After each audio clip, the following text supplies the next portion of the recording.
گوہر شاہی کہتا ہے کہ حضرت موسیٰ علیہ السلام نفس پرست تھے، اور اسی طرح حضرت خضر علیہ السلام کی شان میں گستاخی کرتا ہے، نعوذ باللہ، یہ قاتل نفس تھے۔ اب اس کا خلیفہ یونس گوہر کہتا ہے کہ حضرت آدم علیہ السلام اللہ کے دربار سے جھٹکارا ہوا نبی، نعوذ باللہ۔ یہ باتیں ایسے ہیں پیارے بھائیوں، اگر ہم آپ تک نہیں پہنچائیں گے تو ہمارے کئی بھولے بھالے مسلمان ایسے ہیں، ان کے جھانسے میں آ رہے ہیں، ایمان سلب ہو رہا ہے۔ اس وجہ سے پیارے بھائیوں آپ کے سامنے یہ باتیں عرض کرنا پڑ رہا ہے۔ اب قرآن مجید میں ہے کہ آدمی نماز پڑھنے سے اللہ کے قریب ہوتا ہے۔ یہ ریاض احمد کہتا ہے کہ نماز نہیں پڑھنا چاہیے، جس نماز کا وقت آ گیا بس اس وقت کو دیکھ لو، آپ کی نماز ہو جائے گی۔ کہاں سے صحیح ہے پیارے بھائیوں؟ اور اسی طریقے سے روزے کے بارے میں کہتا ہے کہ قرآن مجید میں ہے جب آدمی روزہ رکھتا ہے تو کچھ بھی سحر سے لے کر افطار تک، سحری کر لینے کے بعد سے لے کر افطار تک کچھ بھی نہ کھائے نہ پیے، ورنہ کھائیں گے تو روزہ ٹوٹ جائے گا۔ یہ کھلا اعلان کہتا ہے کہ روزہ رکھتے ہوئے تم جو چاہے کھا لو، تمہارا روزہ ہو جائے گا۔ ہمیں اس سے بچنے کی ضرورت ہے پیارے بھائیوں۔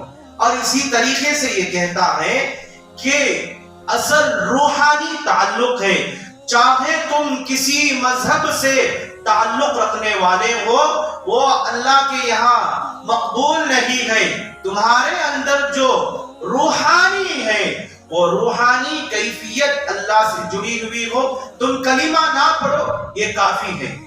اب اس کے متبعین اتنے زیادہ ہو گئے ہیں پیارے بھائیوں، یہ لا الہ الا اللہ محمد الرسول اللہ ہمارا کلمہ ہے، لیکن ریاض احمد کے متبعین کہتے ہیں لا الہ ریاض کہتے ہیں، اور اس کے متبعین کہتے ہیں کہ ہمارے سرکار یہاں آنے کے بعد، سرکار سے مراد ریاض احمد گوہر آنے کے بعد جو کوئی ان کے کلمے کو نہیں پڑھتا وہ مشرک ہے، وہ کافر ہے۔ دیکھیں کتنا بڑا لوگوں کے اندر بہکا رہا ہے۔ اب قرآن مجید کے تعلق سے کہتا ہے کہ قرآن مجید کے 40 پارے ہیں۔ اب اسے پوچھے وہ کیسا بھائی 40 پارے ہو گئے؟ تو اس نے کہا کہ 30 پارے تو ہیں ہی ہیں، 10 پارے اپنے ظاہری باطنی ہیں۔ وہ ایسا کہ جب ہم نماز پڑھتے ہیں، روزہ رکھتے ہیں تو اس کے ذریعے 10 پارے ہو جاتے ہیں۔ تو پیارے بھائیوں یہ من گھڑت باتیں کہتا ہے، اپنی زبان میں جو آئے کہتا ہے، تو بہت سارے مسلمان ہمارے اس فتنے کے اندر مبتلا ہو گئے ہیں، اور خاص کر ہمارے اس یلنکا کے شہر میں بھی مبتلا ہے پیارے بھائیوں۔ اس سے بچنے کی ضرورت ہے۔ آپ اپنے ایمان کو مضبوط بنائیں، آپ اپنے ایمان کو علماء کرام کے پاس جائیں، جہاں کہیں ذکر کی مجلسیں ہو رہی ہیں آپ خوب تحقیق کر لیں کہ یہ آدمی آیا صحیح ہے یا نہیں، یا یہ اسی کے ریاض احمد گوہر کے طریقے پر یہ لوگ آ چکے ہیں۔ آپ تفصیل معلوم کر کے جائیں، ورنہ پیارے بھائیوں آپ کے ایمان کا دھوکہ ہے، خسارہ ہے، نقصان ہے۔ اب اسی طرح یہ کہتا ہے کہ علماء نے نشہ کی جو چیزیں ہیں اسے حرام قرار دیا ہے، اللہ تبارک و تعالیٰ تو حرام قرار دیا ہے، شراب ہے، بھنگ ہے، چرس ہے، اللہ تو حرام قرار دیا ہی ہے۔ علماء، عالم حضرات، اولیاء اعظام ان کی مجلسوں میں، ان کے بیانوں میں یہ کہتے ہیں کہ حرام کردہ چیز حرام ہے، لیکن یہ ریاض احمد کہتا ہے کہ حرام کردہ چیزیں حرام نہیں، وہ چیزیں جو روحانیت کو فائدہ پہنچاتی ہے اسے ہمیں استعمال کرنا چاہیے۔ کتنی غلط بات ہے پیارے بھائیوں۔ وہ کہتا ہے کہ شراب بھی پی سکتے ہیں، نشہ بھی کر سکتے ہیں، نشہ کرنے سے روحانی تعلق میں اضافہ ہوتا ہے۔ وہ یہ کہتا ہے کہ تم کسی مذہب سے تعلق رکھنے والے ہو، اللہ اس کو نہیں دیکھے گا، تمہاری جو روحانیت ہے وہ اگر صحیح ہے تو اللہ کے پاس تمہیں کلمہ پڑھے بغیر اللہ کے پاس تم چلے جاؤ۔ پیارے بھائیوں، یہ نازک وقت ایسا ہے کہ اس میں فتنے برپا ہو رہے ہیں۔ ایسی حالت میں مجھے اور آپ کو ان فتنوں سے بچے رہنا چاہیے۔ پہلے اور تھے جو نبوت کا دعویٰ کیا، اب یہ ریاض احمد کہتا ہے کہ میں رب الارباب ہوں، میں رب کا بھی رب ہوں۔ نعوذ باللہ، اللہ ہم سب کو اور سارے امت مسلمہ کو اس کے فتنے سے بچائیں۔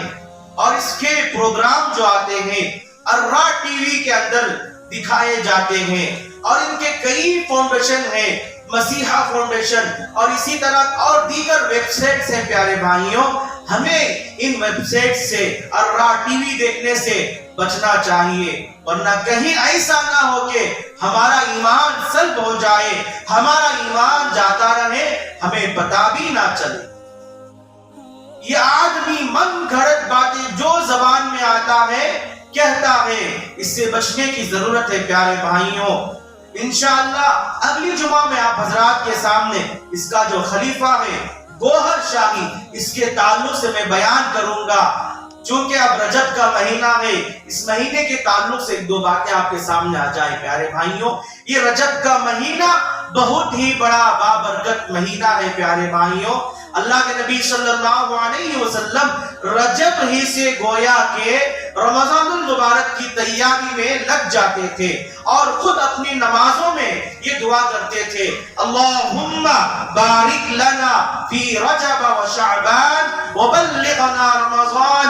اے اللہ، ہمیں برکت دے رجب اور شعبان میں، اور ہم کو پہنچا رمضان المبارک تک۔ آپ سے بھی گزارش ہے پیارے بھائیوں، آپ صلی اللہ علیہ وسلم کے ہم احکام کی پیروی کرتے ہوئے ابھی سے اپنے آپ کو ایک مستعد بنائیں، اپنے آپ کو متقی بنائیں، پرہیزگار بنائیں، تاکہ جب رمضان المبارک کا مہینہ آئے گا ہمارا ایک لمحہ بھی، ایک لحظہ بھی، ایک سیکنڈ بھی ضائع نہ ہو۔